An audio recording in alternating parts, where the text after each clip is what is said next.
Friends 1947 میں قیام پاکستان کے بعد سے ہی خواتین نے پاک فوج میں شمولیت اختیار کرنا شروع کر دی اور مرد سولجرز کے شانہ بشانہ پاک فوج کی ہر کور میں اپنے فرائض سر انجام دینے بھی شروع کر دیے۔ 1948 میں پاک بھارت جنگ کے دوران پاکستانی زخمی فوجیوں کی امداد اور انہیں فرسٹ ایڈ دینے کے لیے اس وقت بیگم رانا لیاقت علی خان نے خواتین کی رضاکارانہ خدمات دینے کا آغاز کیا، اور اسی کے پیش نظر پاک فوج کی AMC کور یعنی آرمی میڈیکل کور میں خواتین کو شامل کیا جانے لگا، اور ان خواتین کو جنگ میں پیش آنے والی ضروری جنگی تربیت بھی دی جانے لگی۔ 1949 میں بیگم رانا لیاقت علی خان نے پاکستانی وومن نیشنل گارڈ کی بنیاد رکھی۔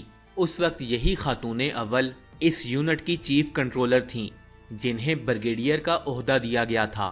20ویں صدی میں ان وومن گارڈز کو جنگی سرگرمیوں میں حصہ لینے سے روک دیا گیا اور ان کو AMC کور میں فلی ایکٹیو کرتے ہوئے جنگ زدہ علاقوں میں تعینات کر دیا گیا۔ ان خواتین ڈاکٹرز اور نرسز نے اپنی کمال مہارت اور زخمی فوجیوں کو طبی امداد مہیا کی۔ سن 2002 میں پاکستان کی تاریخ میں پہلی بار AMC کی خاتون ڈاکٹر یعنی شاہدہ ملک کو 2 سٹار رینک پر پہلی بار ترقی دی گئی، اور یہ پہلی خاتون میجر جنرل بنی، اور پھر اس کے بعد شاہدہ بادشاہ شاہدہ ملک کے بعد میجر جنرل بننے والی دوسری خاتون تھیں۔ سن 2015 میں میجر جنرل نگار جوہر نے کمانڈ سنبھالی، اور پھر سال 2020 میں نگار جوہر پاکستان کی پہلی اور واحد خاتون 3 سٹار لیفٹیننٹ جنرل بنی۔ ان کی خدمات کو دیکھتے ہوئے ان پر ایک ہے نگار نامی ایک مووی بھی بنائی گئی۔ اس میں دکھایا گیا کہ کیسے ایک فیمیل ڈاکٹر جنگی تربیت کے ساتھ ساتھ بم دھماکوں میں زخمیوں کو طبی امداد اور ان کی سرجری کرتی ہیں۔ فرینڈز، پاک فوج میں انفینٹری یا دہشت گردوں سے حملہ کرنے کے لیے خواتین کو تعینات کرنا تو مشکل تھا، لیکن ڈاکٹرز اور انجینئرنگ فیلڈ میں خواتین کو شامل کرنا ہر ممکن ضرورت تھی۔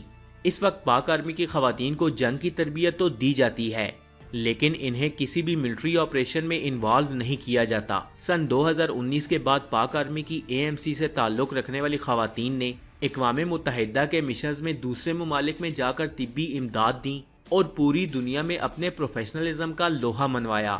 بالکل اسی طرح پاک فضائیہ میں بھی فیمیل پائلٹس کی بڑھتی ہوئی تعداد یہ بتاتی ہے کہ خواتین بھی اپنے ملک کا دفاع ہر پلیٹ فارم پر کر سکتی ہیں۔ یہ فیمیل پائلٹس اپنے میل کولیگز کے شانہ بشانہ پاکستان کے جنگی جہاز اڑاتی ہیں اور دشمن کے طیاروں کو مار گرانے کی صلاحیت بھی رکھتی ہیں۔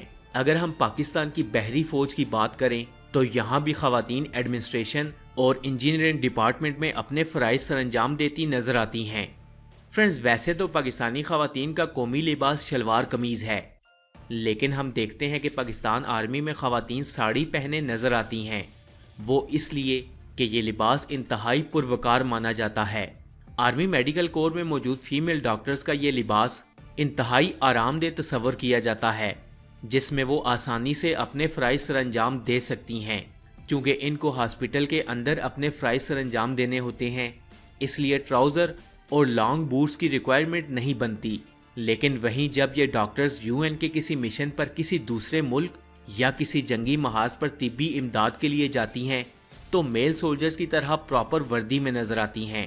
فرینڈز، خواتین کی اس ساڑی میں ان کا پورا جسم ڈھانپا ہوتا ہے، اس لیے یہ لباس ڈاکٹرز کے لیے انتہائی پروکار مانا جاتا ہے۔ فرینڈز، پاک فضائیہ ہو، نیوی ہو یا پاک فوج، سبھی جگہ یہ خواتین اپنی ڈیوٹی اپنے پورے پروفیشنلزم کے ساتھ ادا کرتی ہیں۔